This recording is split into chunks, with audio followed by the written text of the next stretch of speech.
আল্লাহ তাআলার মেহরবানি, দয়া ও ফজল ও করম যে রব্বুল আলামিন আমাদেরকে জিলকাদ মাসের প্রথম জুমাতে জুমার নামাজ আদায় করার লক্ষ্যে আল্লাহর ঘর মসজিদে এসে আগে আগে উপস্থিত হয়ে জুমার নামাজ আদায় করা এবং ইখলাসের সাথে আমলের নিয়তে কোরআন ও হাদিসের আলোকে কিছুদিন কথাবার্তা বলা এবং শোনা আল্লাহ তাআলা আমাদেরকে তৌফিক দান করছেন। এই জন্য আল্লাহ তাআলার দরবারে আমরা শুকরিয়া আদায় করি, আলহামদুলিল্লাহ। আমরা প্রতি জুমাতেই ইসলামের বিভিন্ন বিষয়গুলো নিয়ে বিষয়ভিত্তিক আলোচনা করার জন্য আমরা চেষ্টা চালিয়ে আসছি, আলহামদুলিল্লাহ। তো আজকে আমরা হজ সম্পর্কে আলোচনা করব ইনশাআল্লাহ। যেহেতু এখন জিলকদ মাস, এর পরবর্তী মাসই হজ, জিলকদ তারপরে জিলহজ, এই দুটি মাসের ভিতরেই হজ সম্পাদন করা হয়। মূল কাজ থাকে একেবারে জিলহজ মাসের শুরু দিয়ে। আজ থেকে প্রায় ৪,৫০০ বছর আগেই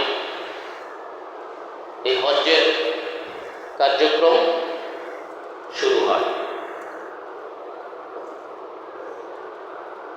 পৃথিবীতে ইসলাম ধর্মের যে ইবাদত খানা, ইবাদত গড়,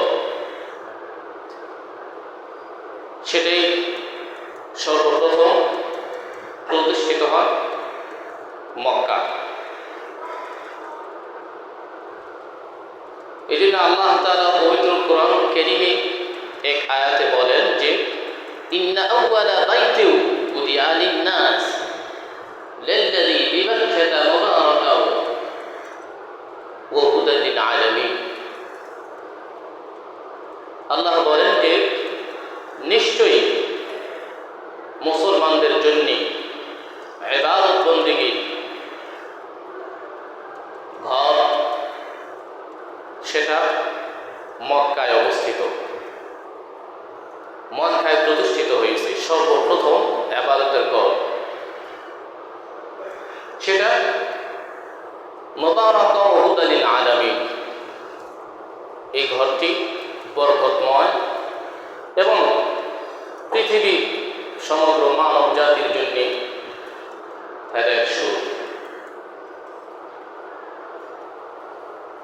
সর্বপ্রথম কাবা গৃহ নির্মাণ কাজ আরম্ভ করেন হযরত আদম আলাইহিস সালাম আল্লাহ তাআলার নির্দেশে। তারপরে পর্যায়ক্রমে নবীনা হযরত ইব্রাহিম আলাইহিস সালাম এবং ওনার সন্তান নবীনা হযরত ইসমাঈল আলাইহিস সালাম উভয়জন এই পবিত্র কাবা গৃহ নির্মাণ করেন এবং যেই জায়গায় দাঁড়িয়ে নবীনা ইব্রাহিম আলাইহিস সালাম কাবা গৃহ নির্মাণ করেছিলেন, আল্লাহ তাআলা খুশি হয়ে সন্তুষ্ট হয়ে ওনার প্রতি ওই জায়গায় হজ্জে যাওয়ার পরে নামাজ আদায় করার জন্য নির্দেশ দিয়েছেন।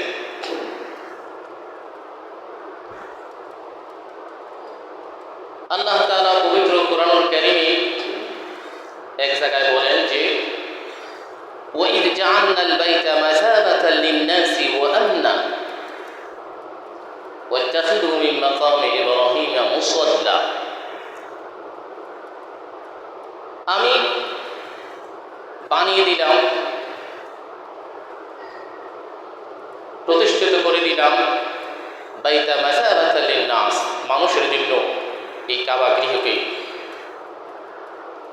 وَإِذْ جَعَلْنَا الْبَيْتَ مَثَابَةً لِلنَّاسِ وَأَمْنًا এবং নিরাপত্তা হিসাবে وَاتَّخِذُوا مِن مَّقَامِ إِبْرَاهِيمَ مُصَلًّى এবং তোমরা যখন এই কাবা গৃহের মধ্যে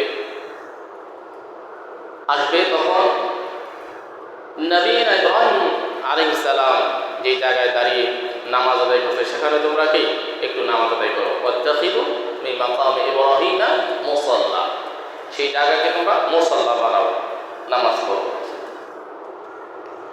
وعهدنا إلى إبراهيم وإسماعيل أن طهر بيتي للطائفين والعاكفين والركع السجود এই ঘর কাবা গৃহ নির্মাণের পরে আল্লাহ তাআলা হযরত ইব্রাহিম আলাইহিস সালাম এবং হযরত ইসমাঈল আলাইহিস সালামকে আদেশ করলেন, নির্দেশ দিলেন যে এই কাবা ঘরকে তোমরা পাক ও পবিত্র করো, পরিষ্কার পরিচ্ছন্ন রাখো, যাতে করে যারা হজে আসবে তারা যাতে সুন্দর মতো তওয়াফ করতে পারে, যারা রুকু করবে রুকু করতে পারে, অর্থাৎ নামাজ আদায় করতে পারে, এবং যারা ইতিকাফে বসবে যাতে ইতিকাফ করতে পারে। আল্লাহ তাআলা এই হজ করার জন্য পবিত্র কোরআনুল কারীমে নির্দেশ দিয়ে দিয়েছেন, হজ করার জন্য, উমরা করার জন্য। আল্লাহ বলেন আরেক আয়াতে যে ওয়ালাতিমুল হাজ্জা ওয়াল উমরাতা লিল্লাহ, তোমরা হজ এবং উমরা আল্লাহর জন্য কি করো? আদায় করো। আচ্ছা, এখন হজ কে করবে? হজ করবে যাদের সামর্থ্য আছে। সামর্থ্য আছে মানে কত লক্ষ টাকা তার থাকতে হবে হজ করার জন্য এটা নির্ধারণ না। হজে যাইতে যতটুকু খরচ হয়, খরচটা যদি সে বহন করতে পারে তখন সে হজে যাইতে পারবে। তার উপরে কি হজ খরচ? ধরেন হজ করতে 3 লক্ষ, 3.5 লক্ষ, এখন আরো কমছে। ওই পরিমাণ টাকা থাকলেই তার উপরে হজ করা কি খরচ। আর বুনিয়াল ইসলাম আলা খামসিন, ইসলামের ব্যক্তি 5টির মধ্যে পঞ্চমতম ব্যক্তি হলো কি সামর্থ্যবানদের জন্য হজ করা। তাকে হজ করতে হবে সামর্থ্যবানদের জন্য, যাদের সামর্থ্য আছে। আল্লাহ তাআলা বলেন যে ওয়ালিল্লাহি আলান নাসি হজ্জুল বাইতি মান ইসতাতাআ ইলাইহি সাবিলা। আল্লাহ তাআলা বলেন যে মানুষের জন্য এই কাবা গৃহে আসা, হজ করা তার জন্যই ফরজ নির্ধারণ করা হয়েছে। যে সমর্থবান সেখানে যাইতে সে যদি সমর্থবান হয় তখন তার উপর কি হজটা ফরজ, সমর্থবান হইলে।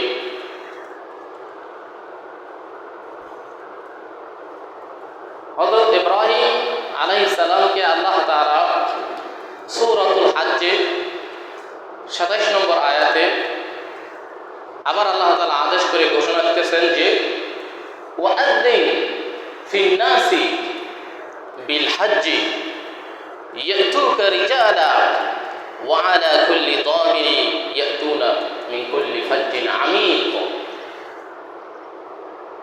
হে নবী, আপনি এই পৃথিবীর সকল মুমিন মুমিনাত সকলকে আপনি জানিয়ে দেন, ঘোষণা করে দেন ওয়াআযিন ফিন নাসি বিল হজ্জি, হজ করার জন্য, ইয়াতুকা রিজালা ওয়া আলা কুল্লি দামিরি ইয়াতিনা মিন কুল্লি ফাজ্জিন আমিক, যে তারা আসবে সামর্থ্য অনুযায়ী পায়ে হেঁটে, সকল প্রকার যানবাহনে আরোহণ করে, ওটের পিঠে চড়ে দূর দূরান্ত থেকে। হজ্জে আসার জন্যে, এই ঘোষণা দেওয়ার জন্যে কাকে বললেন? নবীনা হযরত ইব্রাহিম আলাইহিস সালাম কে। তো হজ্জের মূল কতগুলো কাজ, সেটা হলো প্রথমত আপনাকে নিয়ত করতে হবে যে আমি হজ করতে যাব, হজ্জে যাইতেছি। সে নিয়ত করে ইহরাম করে, ইহরাম করতে হবে, এটি মূল কাজ। আল্লাহর যে ঘর, কাবা ঘর আছে, চতুর্দিকে 7টা চক্কর দিতে হবে। তারপরে সাফা মারওয়া, কাবা ঘরের সন্নিকটে একটু পাশে আছে সাফা মারওয়া, দুটো পাহাড়। সে পাহাড় এখন দেখা যায় না, একটা বিল্ডিংয়ের ভিতরে নিয়ে নিয়েছে। এখান থেকে এই মাথা থেকে ওই মাথা পর্যন্ত কি সাই করতে হয়। ওখানেও কি 7 বার সাই করতে হয়, দৌড়দৌড়ি করতে হয়, এটাও। তারপর আরাফার ময়দানে অবস্থান করতে হয় একদিন, মুজদালিফায় একদিন অবস্থান করতে হয়। আরাফার ময়দানে অবস্থান করতে হয় একদিন, মুজদালিফায় অবস্থান করতে হয় একটি রাত। তারপরে মিনায় 3 দিন পাথর নিক্ষেপ করতে হয়। তারপরে চুল কাটতে হয়। এগুলো হলো একেবারে মূল কাজ, এগুলো জরুরি, এগুলো করতেই হবে। সাফা মারওয়া পাহাড়ে কেন দৌড়দৌড়ি করেন? হযরত হাজেরা রাদিয়াল্লাহু তাআলা আনহা, ওনার ছেলে হযরত ইসমাঈল শৈশবকালে পানি পিপাসিত হয়েছে। পানির জন্য একবার ওই পাহাড়ে, আবার এই পাহাড়ে, অর্থাৎ একবার সফায় আবার মারওয়ায় আসছেন। এই জন্য যে দৌড়দৌড়ি করছেন সন্তানের ভালোবাসায়, এই জন্য আল্লাহ খুশি হয়ে হজের জন্য একটা নিয়ম বেঁধে দিয়েছে। আল্লাহ তাআলা পবিত্র কোরআনুল কারীমে বলেন যে ইন্নাস সাফা ওয়াল মারওয়াতা মিন শাআইরিল্লাহ ফামান হাজ্জাল বাইতা আও ইহতামারা ফালা জুনাহা আলাইহি আন ইয়াতাওয়াফা বিহিমা ওয়া মান তাতাওয়া খায়রা ফাইন্নাল্লাহা শাকিরুন আলীম। আল্লাহ তাআলা বলেন নিশ্চয়ই সাফা এবং মারওয়া, ইন্না সাফা ওয়াল মারওয়াতা মিন শাআইরিল্লাহ, আল্লাহর যে অসংখ্য নিদর্শনাবলী আসে, এই নিদর্শনাবলীর একটি নিদর্শন এই সাফা মারওয়া পাহাড়। ইন্না সাফা ওয়াল মারওয়াতা মিন শাআইরিল্লাহ ফামান হাজ্জাল বাইতা ওয়া ইহতামারা, যে ব্যক্তি হজ এবং উমরা করতে আসবে, ফালা জুনাহা আলাইহি আন ইয়াতাওয়াফা বিহিমা, ওই ব্যক্তির জন্য কোনো অসুবিধা নাই, ক্ষতি নাই, সমস্যা হবে না সে যদি সাফা মারওয়া কি করে দৌড়দৌড়ি করে। এখানে সাই করা জরুরি, কিন্তু সমস্যা হবে না। এই কথাটা কেন বলছেন? 2 পাহাড়ের মূর্তি ছিল আগেরকার যুগে, জাহিলিয়াতের যুগে মূর্তির তারা উপাসনা করত। তো জাহিলিয়াত তারা বলতো যে হজ করতে এসে আমাদের মূর্তির কাছে দন্না দিতে হয়, মূর্তির কাছে আসতে হয়, সাফা পাহাড়ে একবার আসতে হয়, মারওয়া পাহাড়ে একবার যাইতে হয়।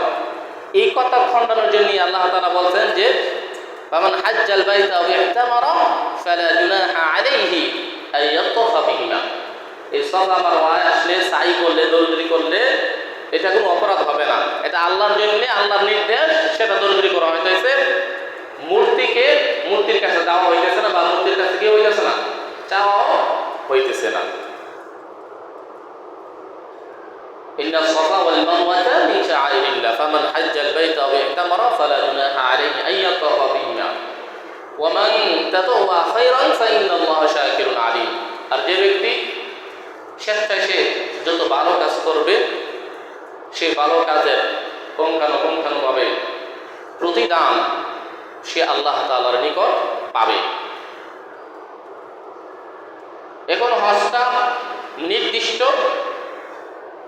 কিছুদিনের ভিতরেই করতে হয়। আল্লাহ তাআলা এই কথাটা বলেন যে আল হাজ্জু আশহুরুম মা'লুমাত, হজ এটা নির্দিষ্ট কিছু কয়েকটা মাসে। আল হাজ্জু আশহুরুম মা'লুমাত ফামান ফারাদা ফীহিন্নাল فلا رفث ولا فسوق ولا جدال في الحج وما تفعلوا من خير يعلمه الله وتزودوا فإن خير الزاد التقوى واتقون يا أولي الألباب আল্লাহ বলেন নির্দিষ্ট একটি মাসের মধ্যেই কি হজকে নির্ধারণ করা হয়েছে وأتموا الحج والعمرة لله فمن فرض فيهن الحج فلا رفث ولا فسوق যে ব্যক্তি ইহরাম বেঁধে হজের জন্য সে প্রস্তুতি নিয়ে নেবে ইরাদা করে নেবে যে সে হজ করবে এই হজের মূল সময়টার ভিতরে সে অশ্লীল ফাহিশা কোনো কাজ করতে পারবে না স্ত্রীর সহবাসে লিপ্ত হইতে পারবে না কোনো ঝগড়া বিবাদও করতে পারবে না فمن فرض فيهن الحج فلا رفث ولا فسوق ولا جدال في الحج وما تفعلوا من خير يعلمه الله যে যা করবে এই সব খবর আল্লাহ তাআলার নিকট কি আছে আল্লাহ তাআলা সে খবর রাখেন ওয়াতাযাওয়াদু ফাইন্না খায়রাজ যাদি তাকওয়া এবং তোমরা হজ করার সময় হজে যাইতে যে খরচ তার আগে সেটা সংগ্রহ করে সেটা নিয়ে যাও ফাইন্না খায়রাজ যাদি তাকওয়া আর উত্তম সামগ্রিক হইল আল্লাহ তাআলার তাকওয়া অন্তরে তাকওয়া রাখা একনিষ্ঠভাবে আল্লাহ তাআলার জন্যই করা এটা হইল সবচেয়ে উত্তম তারপরও হজ্জে যাইতে যে খরচ সামগ্রী সেটা রাখতে হবে কেন বলছেন এই কথা রাখতে হবে এক হাদিসে আছে সৌদি আরবের আশেপাশের দেশ হইল আপনার জর্দান সিরিয়া ইয়ামান দেশ থেকে ওরা হজ্জের সামগ্রী সংগ্রহ না করেই হজের জন্য চলে যাইত তো গিয়ে সৌদি আরব গিয়ে কি মানুষের কাছে হাত পাততো টাকা চাইতো এই জন্য আল্লাহ তাআলা আয়াত নাযিল করে দিয়েছে যে না তুমি হজ করবা তোমার সম্পদ দিয়ে তোমার যখন টাকা পয়সা হবে তখন তুমি হজ করতে টাকা ভিতর সংগ্রহ করে নিয়ে যাবে হজ করার জন্য ওয়াতাযাওয়াদু ফাইন্না খায়রাজ যাদি তাকওয়া ওয়াত্তাকুন ইয়া উলিল আলবাব এবং তোমরা আমি আল্লাহকে ভয় করো ইয়া উলিল আলবাব হে জ্ঞানী সম্প্রদায় তোমরা আমি আল্লাহকে কি করো ভয় করো মিশকাতুল মাসাবিহ হাদিসের কিতাব হযরত আবু উমামা থেকে বর্ণিত একটি হাদিস রাসূলুল্লাহ সাল্লাল্লাহু আলাইহি ওয়াসাল্লাম ফরমান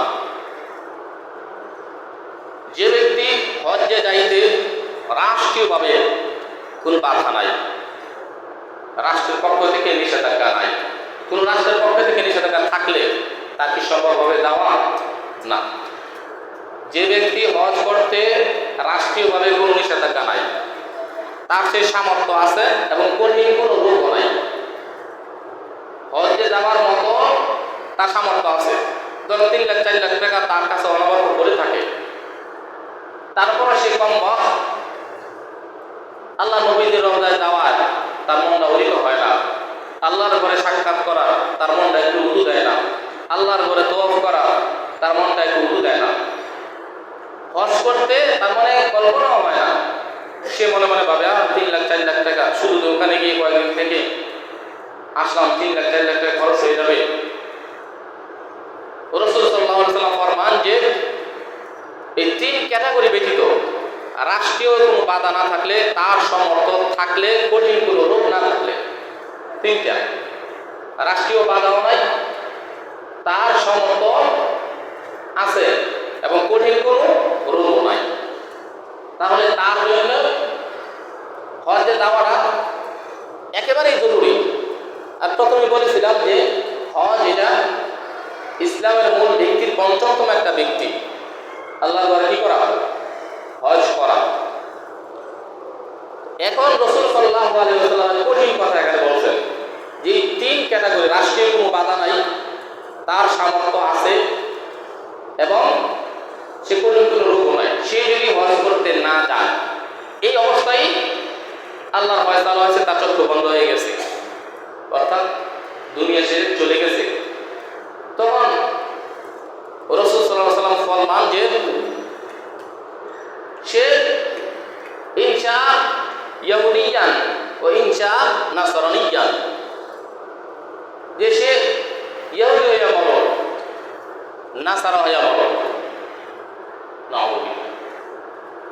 এই ভয়ঙ্কর সতর্ক বাণী রাসূল সাল্লাল্লাহু আলাইহি ওয়াসাল্লাম দিচ্ছেন। হজ করতে পারবে না এই তিন কারণ ব্যতীত সমর্থ আছে, সব কিছু আছে, তারপর সে হজ করল না, সেজন্য ইহুদি হইয়া পড়ে, নাসারা হইয়া পড়ে। তাহলে যাদের সমর্থ আছে, দরকার আসেনি হজ করার, করবেন ইনশাআল্লাহ। যাদের সমর্থ আছে হজের ইরাদা করবেন, নিয়ত করবেন, চেষ্টা করবেন। সমর্থ না থাকলে হিম্মত রাখবেন, চেষ্টা করবেন যে আমি ইনশাআল্লাহ, অথবা প্রত্যেক দিনে সামান্য সামান্য কিছু টাকা এক্সট্রা জমাইবেন, অল্প পরিমাণে, দেখবেন আল্লাহর কি কৌশলে এক সময় এক সিস্টেমে আল্লাহ বরকত দিবেন, আপনার যাওয়ার মতো একটা ব্যবস্থা কি হয়ে গেছে, একটা ব্যবস্থা হয়ে যাবে ইনশাআল্লাহ। সে নিয়ত রাখবে ইনশাআল্লাহ। রাসূলুল্লাহ সাল্লাল্লাহু আলাইহি ওয়াসাল্লাম হজ ওমরার ব্যাপার আরেকটি হাদিস আছে। রাসূল ফরমান, আল উমরাতু ইলাল উমরা কাফারাতুল লিমা বাইনাহুমা। এক উমরা থেকে আরেক উমরা পর্যন্ত তার জীবনের গুনার কাফারা হয়ে যায় উমরার মাধ্যমে। ওয়াল হজ্জ মাবরুর, আর কবুলকৃত হজ, যে হজ করবে, যে হজটা সে সব কিছু নিয়মিত মেনে পরিপূর্ণভাবে সুন্দরভাবে যে হজটা আদায় করতে পারবে, এটাকে হজ্জে মাবরুর বলা হয়। ওয়াল হজ্জ মাবরুর লাইসা লাহু জাযাউন ইল্লাল জান্নাহ। রাসূল সাল্লাল্লাহু আলাইহি ওয়াসাল্লাম ফরমান যে তার কোনো প্রতিদানই আর হইতে পারে না জান্নাত ছাড়া। সুবহানাল্লাহ। লাইসা লাহু জাযাউন ইল্লাল জান্নাহ, জান্নাত ছাড়া তার কোনো প্রতিদানই হইতে পারে না। প্রকৃত এই হজ যা কবুলকৃত হজ হয়ে যায়, এর বিনিময়ে লাইসা লাহু জাযাউ ইল্লাল জান্নাহ। রাসূলুল্লাহ সাল্লাল্লাহু আলাইহি ওয়াসাল্লাম আরেক হাদিসে ফরমান, মান হাজ্জা লিল্লাহ, যে ব্যক্তি, আরেক হাদিস আছে মান হাজ্জা লিল্লাহ হাযাল বাইত, একই কথা, অনেক হাদিসের কিতাবে এই হাদিসটা আছে। মান হাজ্জা লিল্লাহ ফালাম ইয়ারফুস ওয়া লাম ইয়াফসুক রাজা কায়াউমিন ওয়ালাদাতহু উম্মুহু। রাসূল সাল্লাল্লাহু আলাইহি ওয়াসাল্লাম ফরমান যে ব্যক্তি একনিষ্ঠভাবে একমাত্র আল্লাহ তাআলার রাজি খুশি করার জন্য, আল্লাহ তাআলার হুকুম ওয়ার্ডার মানার জন্যই যে হজ আদায় করবে, এবং সে কোনো অশ্লীল ফাহিশা কাজ করবে না, কোনো ফাসিকি করবে না, কোনো খারাপ কাজ করবে না, এইভাবে সে যেন হজটা আদায় করবে। এই হাদিসে আরেক পুরস্কারের কথা আছে, রাজা কায়াউমিন ওয়ালাদাতহু উম্মুহু, হজ করার পরে সে যেন হজ করে আসে নাই, কেমন যেন সে মায়ের পেট থেকে এখন এই মুহূর্তে সে নিষ্পাপ হয়ে বেরিয়ে আসছে। সুবহানাল্লাহ। রাজা কায়াউমিন ওয়ালাদাতহু উম্মুহু, সে মায়ের পেট থেকে কেমন বেরিয়ে আসছে। কুরআনুল কারীমে আরেক আয়াতে আল্লাহ তাআলা ফরমান যে ফাইদা কাযাইতুম মানাসিকাকুম ফাযকুরুল্লাহ কাযিকরিকুম আবাআকুম আও আশাদ্দা যিকরা। ফাইদা কাযাইতুম মানাসিকাকুম ফাযকুরুল্লাহ, যখন তোমাদের হজ্জের কার্যক্রম কি হয়ে যায়, সম্পাদন হয়ে যায়, শেষ হয়ে যায়। ধরেন হজ করছেন, হজ করা কি শেষ। ফাইদা কাযাইতুম মানাসিকাকুম ফাযকুরুল্লাহ কাযিকরিকুম, আল্লাহর স্মরণ করো বেশি বেশি, আল্লাহর জিকির করো বেশি বেশি, খুব ভালো অবস্থায় আরো বেশি করে থাকো। অনেকে দেখবেন হজ করে আসার পরে হজ করতে তো যায় মানুষে কেন? জীবনে যত পাপ অপরাধ অন্যায় অপরাধ করছে, সে অনুভূত হয়েছে, তার পাপ আল্লাহ মাফ করে দিবেন, সে আর পাপ করবে না। এরা ইচ্ছা করে আল্লাহ কাছে মাফ চেয়ে আসবে, আল্লাহ তাআলা কি করে দিবেন? মাফ করে দিবেন। হজ করে আসার পরও ওই পাপিষ্ঠ আবার আগের মতো পাপ কি সে চালাতেই থাকে। তাহলে বলে ফাইদা কাদাইতুম মানাসিকাকুম ফাযকুরুল্লাহ কাযিকরিকুম আবাআকুম আও আশাদ্দা যিকরা। জাহেলিয়াতের যুগে তখনও কিন্তু তারা হজের ক্যাটাগরিতে কি করতো? হজ করতো। হজ করার পরে তারা তাদের বাপ দাদাদের খুব আলোচনা, খুব স্মরণ, খুব জিকির, খুব কিছু গুণকীর্তন করতো, একদিন পুরো দিন নিয়ে সময় নিয়ে হজ করার পরে। তখন আল্লাহ বলেন যে তারা যেভাবে গুণকীর্তন করে খুব মনোযোগের সাথে, তোমরা হজ করার পরে সব সময় আমি আল্লাহ তাআলার এই ব্যাপার বন্দেগী থেকে লিপ্ত থাকো। ফাইদা কাদাইতুম মানাসিকাকুম ফাযকুরুল্লাহ কাযিকরিকুম, তাদের স্মরণের মতো আবাআকুম আও আশাদ্দা যিকরা। ফামিনান নাস মান ইয়াকুলু রাব্বানা আতিনা ফিদ দুনিয়া ওয়া মা লাহু ফিল আখিরাতি মিন খালাক। এবং তারা হজ করে কি করতো? শুধু দুনিয়া চাইতো আল্লাহর কাছে, আল্লাহ দুনিয়াতে আমাকে এটা দেন, ওইটা দেন, ওইটা দেন, ওইটা দেন, এগুলা শুধু দুনিয়া চাইতো। তখন আল্লাহ বলেন ফামিনান নাস মান ইয়াকুলু রাব্বানা, মানুষের মধ্যে থেকে যারা বলে হে আমার রব আতিনা ফিদ দুনিয়া, আমাদেরকে দুনিয়া দাও। আল্লাহ বলেন ওয়া মা লাহু ফিল আখিরাতি মিন খালাক, আখিরাতে তার কোনো কি নাই, অংশ সে পাবে না। হয়তোবা দুনিয়া চাওয়ার কারণে সে দুনিয়া পাইতেই পারে বা নাও পাইতে পারে, কিন্তু তার জন্য কোনো অংশ থাকবে না। তার এরাদা, ইচ্ছা, চিন্তা, চেতনা, আমল, ইবাদত, বন্দেগী আখিরাতের জন্য যদি না থাকে। এরপরের আয়াত ওয়ামিনহুম মান ইয়াকুলু রাব্বানা আতিনা, এই যে দোয়াটা আমরা করি, ওয়ামিনহুম মান ইয়াকুলু রাব্বানা আতিনা ফিদ দুনিয়া হাসানা ওয়া ফিল আখিরাতি হাসানা ওয়া কিনা আযাবান নার। আর যারা ইমানদার মুমিন তারা তো সবসময় আল্লাহর কাছে শুধু দুনিয়া চাবে না, দুনিয়াও চাবে, আখিরাতও কি চাবে। রব্বানা আতিনা ফিদ দুনিয়া, হে আল্লাহ আমার রব আমাকে দুনিয়াতে কল্যাণ দান করেন। রব্বানা আতিনা ফিদ দুনিয়া হাসানা ওয়া ফিল আখিরাতি হাসানা, আমি মরার পরে আখিরাতও আমার জন্য কল্যাণ দান করেন। ওয়া কিনা আযাবান নার, এবং আমাদের সকলকে সেই জাহান্নামের ভয়ঙ্কর আযাব থেকে রক্ষা করেন। তাহলে এই দোয়াটা অনেক গুরুত্বপূর্ণ। দুনিয়াও কল্যাণ চাওয়া হয়, আখিরাতেরও কল্যাণ চাওয়া হয়, এবং জাহান্নামের আগুন থেকেও নাজাত চাওয়া হয়। রব্বানা আতিনা ফিদ দুনিয়া হাসানা ওয়া ফিল আখিরাতি হাসানা ওয়া কিনা আযাবান নার। এই হজ সম্পর্কে আমরা কোরআন ও হাদিসের আলোকে যতটুকু আলোচনা করলাম, আমাকে এবং আমাদের সবাইকে আল্লাহ তাআলা সের ওপর আমল করার তৌফিক দান করুক। আমিন। ওয়া আখিরু দাওয়ানা আলহামদুলিল্লাহি রাব্বিল আলামিন।